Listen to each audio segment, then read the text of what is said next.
بنتيجة 2-1 الأهلي بيخلص الجولة الأولى. طبعا نتيجة مش كويسة خالص، نتيجة يعني مقلقة بصراحة. مكناش متوقعين كده، بس كان في عوامل كتير قوي تخلي النتيجة دي توصل، تخلص أو الماتش ده يخلص كده. آه، نتكلم في اللي علينا. يعني انا شايف ان كان ممكن الماتش يخلص 2-0 يبقى كويس جدا لو اللعيبه كانت مركزه.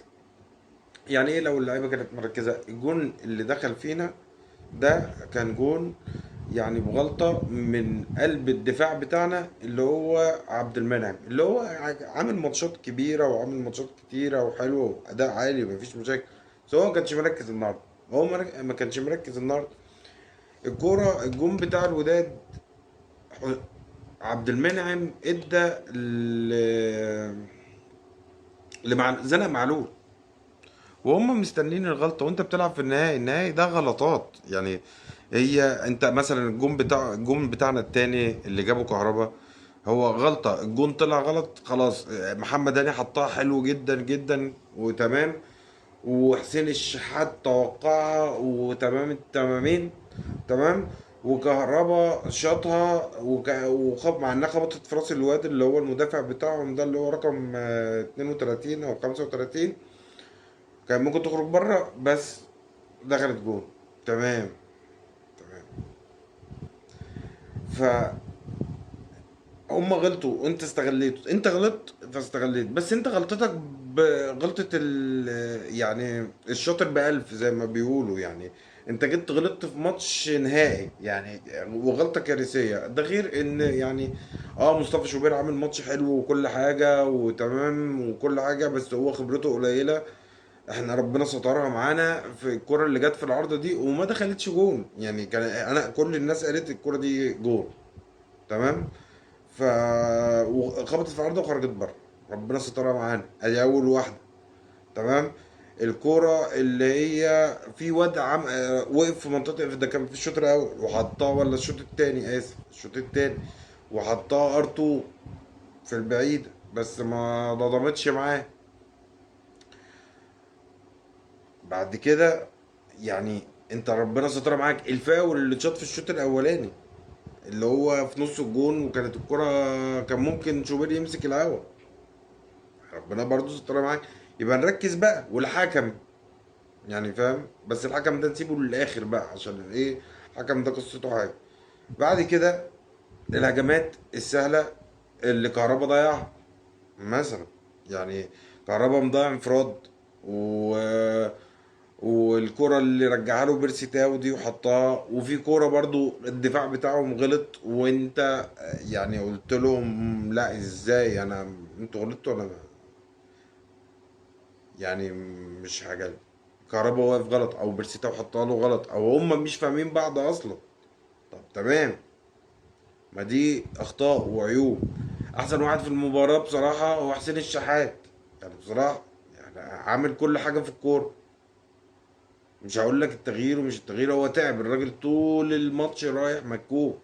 تمام. عبد القادر ما هو خلاص انت لبست في التغيير، وبالجون اللي دخل ده انت لبست في التغيير، مش هتعرف تغير. ما هو كهربا تعب، وكهربا اصلا مضيع انفرادين ولا ثلاثة.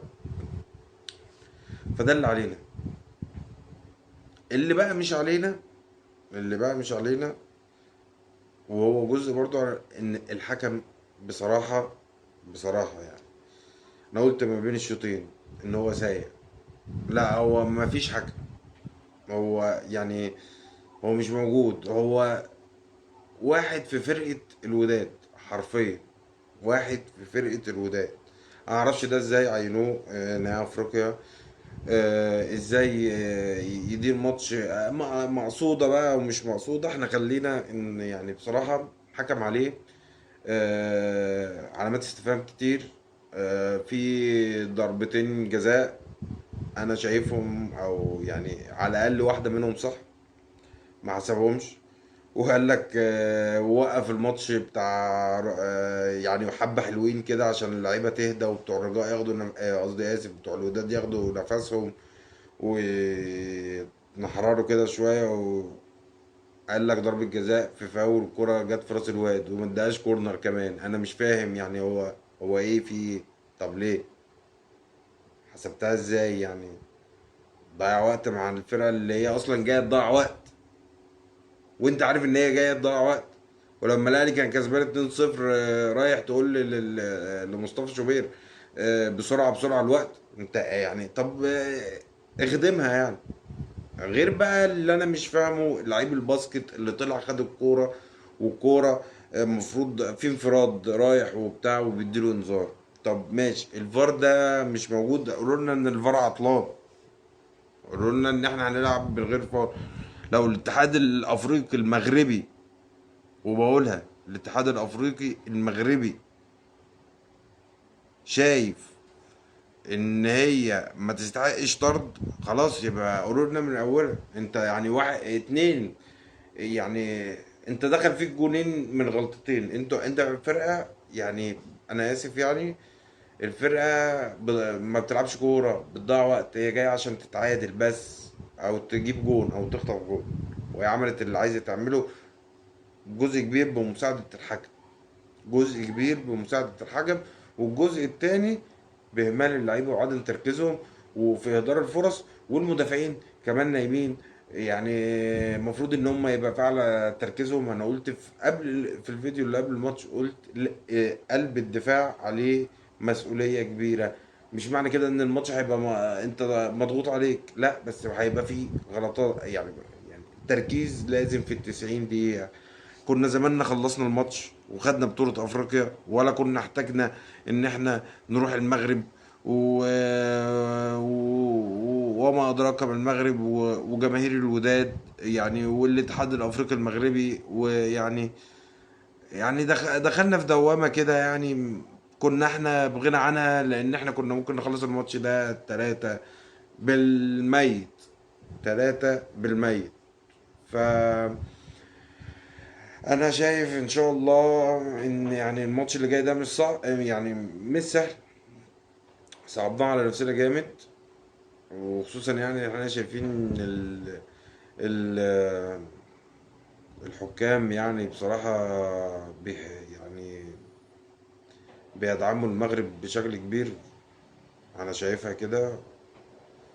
آه، ان شاء الله. نصيحة يعني، يعني كلمة تانية، معلش هو الواحد متضايق بقى من كله بقى. انا قلت لكم على موضوع العربية اللي باظ، وكان الواحد نفسه الاهلي يكسب فوز مريح وبتاع، بس يعني الواحد بقى خلاص كده.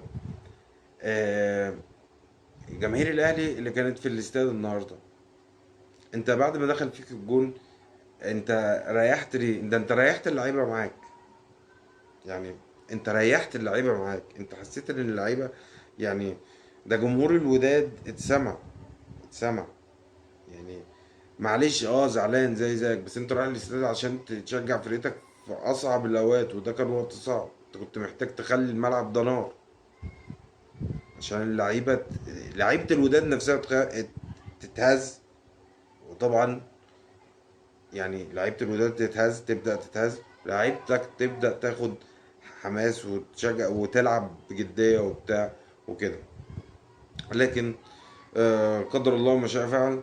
ان شاء الله الاهلي يرجع بالبطوله من المغرب. كنا عايزين نقول، انا مش بقول ان الامل راح، لا، ده احنا فرصتنا احسن يعني، احنا فرصتنا احسن. بس الفكره كلها ان احنا كنا ممكن نروح ناخد الكاس ونرجع. دلوقتي لا، احنا مش هنروح ناخد الكاس، احنا هنروح نلعب ونشوف حكام ونشوف اتحاد افريقي مغربي ونشوف الكلام ده. فقصة تانية، لو كانت 3-0 كنا نروح نلعب، ممكن يكسبونا 1-0 2-0 وشكرا كده، ويلا الحمد لله.